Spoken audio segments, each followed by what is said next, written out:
people pay their fair share, if corporations and the ultra wealthy, if we reverse the tax bill but raised our corporate tax rate to 28%, if we do those two things and also close some of those loopholes, that's $2 trillion right there. If we implement a carbon tax, that's an additional amount of a large amount of revenue that we can have. And then the last key, which is extremely, extremely important, is reprioritization. Just last year, we gave the military a $700 billion budget increase, which they didn't even ask for. Wow. Well, that's the new socialist darling from the Bronx. Let's bring in Dan Bongino, former Secret Service agent and former NYPD officer, host of the Dan Bongino Show podcast. Dan, she appears to be speaking for a lot of Democrats, even though she calls herself a Democratic socialist. Her big ideas are gutting the military and taxing the rich with different priorities. What do you think?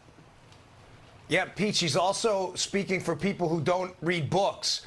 Because almost nothing she said in that clip was factually correct. Ronald Reagan actually raised a couple of taxes. When he raised those taxes, tax revenue went down. When he cut income taxes significantly, tax revenue went up. So what she's talking about raising taxes, she has very little evidence it's going to produce more revenue. Number two, she's confusing the entire military budget, Pete, with the increase. The entire military budget is around $700 billion. They didn't ask for a $700 billion increase.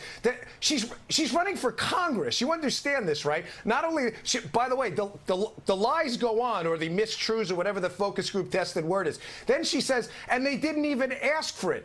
General Mattis actually lobbied for the increase. Does she not know that either? Did she just make up this whole thing? I mean, at what point is she going to go on the air and say something that is factually correct? Well, this is now, what, 100 interviews where she's flubbed something big? This is embarrassing now. Dan, let me just tell you, that's not the only thing she's talking about. I mean, she clearly is pointing out some of the weaknesses of the GOP. She tweeted that the GOP is weak on fighting for working class Americans, weak on crime, weak on equal rights, weak on national security, weak on rejecting racism, weak on moral courage, weak on family values. So, she says, hey, look, this is the problem with the Republican Party. What say you? Yeah, that's just a genius tweet. Yeah, we're weak on borders. We want a border wall. That'll definitely weaken up the border. Weaken on family values.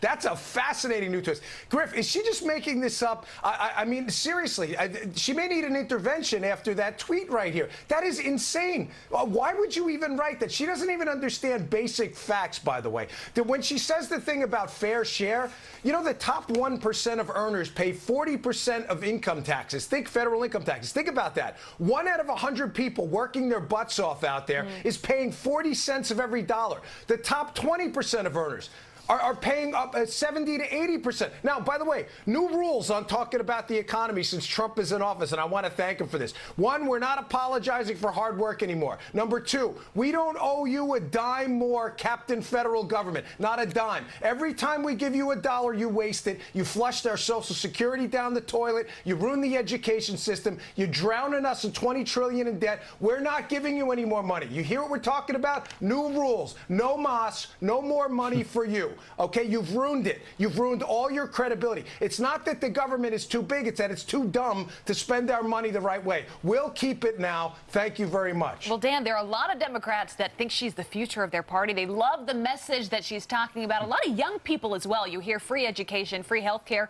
Who doesn't want that? The big question, as we all are talking about this morning, is where is that money going to come from? How are you going to pay for it? So Cabot Phillips, who is on our show all the time, and he goes out and he gets just an idea of how people are thinking in this country. He went to college campuses and asked them about these policies. He went to the Bronx. He went to her district, actually, where she is from and where she campaigned. And here's what they said about how we're going to pay for this.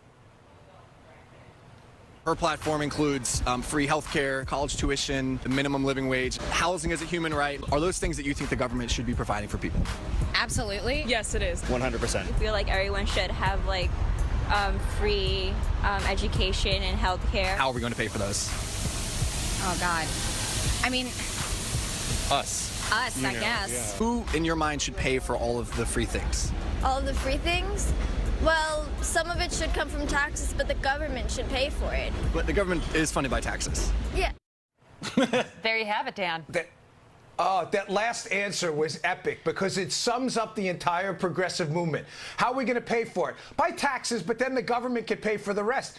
As if the government has like a money fairy. Like there's a money fairy that sprinkles money all around. This is, do you understand like the black hole of intellectualism the current progressive movement lives in? They don't understand. It reminds me of a Milton Friedman analogy where he said the great myth of progressivism is that you think your neighbor's paying for it, but your neighbor's saying the same thing. He thinks you're paying for it. They really believe there's a money fairy out there. Listen, I mean this. I applaud Ocasio-Cortez for doing the hard work to win it. I ran for Congress. I lost. I knocked on a lot of doors. Nice job. But I'm being serious here. She's running for Congress. She knows very little about what she's talking about. And if she's going to be the future of the party, she owes the voters out there some semblance of reality, and she's not living in it now. Well, Dan, based on those yachts behind you in that shot, you're clearly one of those 1%ers that's paying for all of it. That's so true. Hey, I'm proud. I earned my money, and I'm proud of it. Dan, and new share rules. the wealth. I'm not apologizing anymore. Good man, brother. Send your money fairy Good up man. here. Yeah. We could use her for a little while. We'd use a yacht for